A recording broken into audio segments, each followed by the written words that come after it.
இன்னைக்கு தினை பொங்கல் எப்படி செய்யறதுன்னு பார்க்க போகிறோம். இது என்னதுமா? தினை ஒரு டம்ளர். தினை. இது பாசிப்பருப்பு, தேவையான அளவு உப்பு, சீரகம், மிளகு, முந்திரி, பெருங்காயம், இஞ்சி. ஓகே, இப்போ எப்படி பண்ணுறதுன்னு பார்க்கலாம். லேசாக முதல்ல வறுத்துக்கணும். இப்போ போட்டது பாசிப்பருப்பா?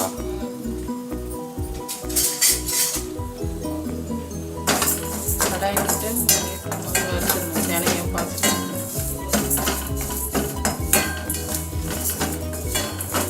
எந்த அளவுக்கு வருங்க? ஒன்று சும்மா லேசாக ஒரு சூடு இதுவான போதும். அதில் இருக்க ஈரம் போகிற மாதிரியா? கொஞ்சம்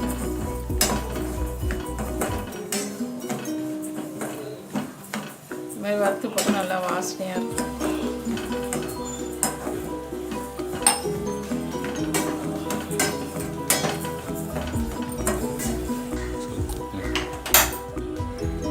ஒரு பங்குன்னா அந்த டம்ளர்லேயே 4 டம்ளர் தண்ணி வைக்கும்.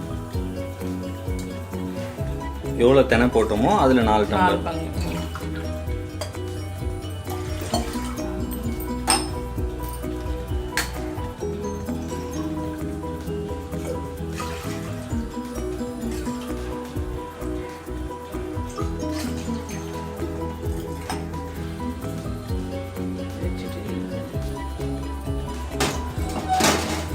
தண்ணி கழுவு தண்ணி பிடிக்கும். இப்போ இதில் வந்து தண்ணி ஊற்றி கழுவணும். அதை ஒரு தடவை வறுத்து எடுத்துட்டு தண்ணி ஊற்றி கழுவணும். ஒரு இது கழுவு.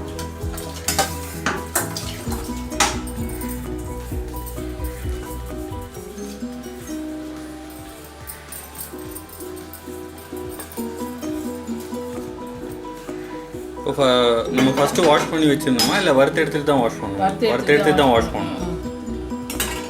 இது மூடி போட்டு வெங்காயத்தூள் சேர்த்து மூடிடணும். பெருங்காயத்தூள் கொஞ்சமாக. இது 2 விசில் வந்த பிறகு தாளிக்கணும். ஓகே, இப்போ இது வெந்துட்ட பிறகு நம்ம 2 விசில், இந்த இது வேகத்துக்கு 2 விசில் போதும். ஊற வைக்கலாம் தேவையில்லை. அதெல்லாம் தேவையில்லை. போட்டாச்சு.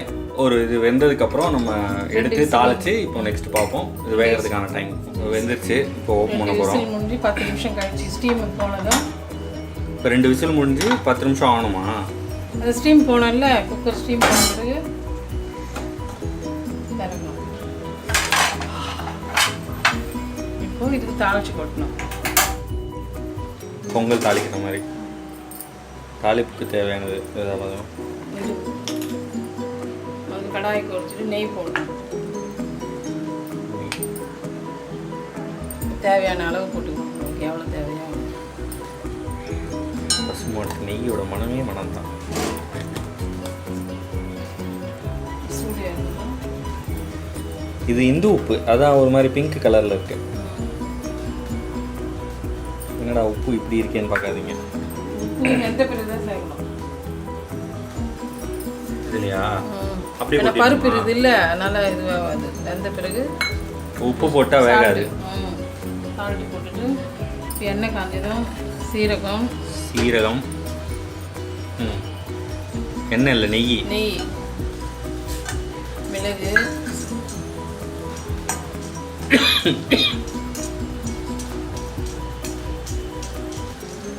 கருவேப்பிலை, முந்திரி, பெருங்காயத்தூள். பொரிஞ்சு வரும்போது இஞ்சி தோசை பொரிஞ்ச பிறகு முந்திரி வறந்த பிறகு இஞ்சி சேர்த்து அப்படியே கொட்டிடணும். ஓ, இஞ்சி ரொம்ப நேரம் இருக்கக்கூடாது. இது ஜில்லுன்னு ஆயிடுங்க, வறுபடாது.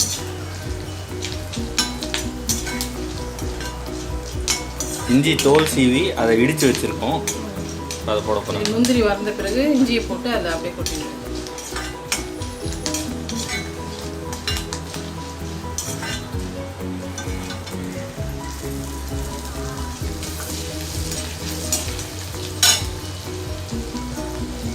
ஸ்மெல்லே இஞ்சி போட்டதும் செம்ம ஸ்மெல் வருது.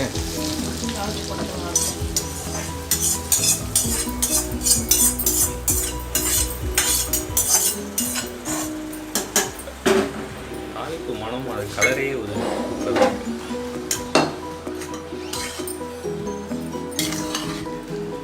சுவையான பொங்கல் ரெடி. இதுக்கு அம்மாவோட அன்பும் சேர்த்து இந்த சுவையான பொங்கல் ரெடி. இதுக்கு தேவையானது சாம்பார், தேங்காய் சட்னி, வேர்க்கடலை சட்னி, எது வேணா சேர்த்துக்கலாம். கொஞ்சம் காரமாக செஞ்சால் இந்த இதுக்கு நல்லாயிருக்கும். நம்ம என்ன செஞ்சுருக்கோம்? வேர்க்கடலை சட்னி. வேர்க்கடலை சட்னியா தேங்காய் சட்னியா? வேர்க்கடலை சட்னி. வேர்க்கடலை சட்னி செஞ்சுருக்கோம்.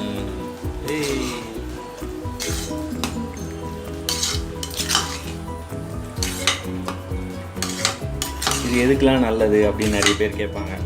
முதல்ல நல்லதுங்க, சாப்பிடுங்க. அப்புறம் மட்டும் நல்லது கெட்டது அப்படிலாம் எதுவும் இல்லை.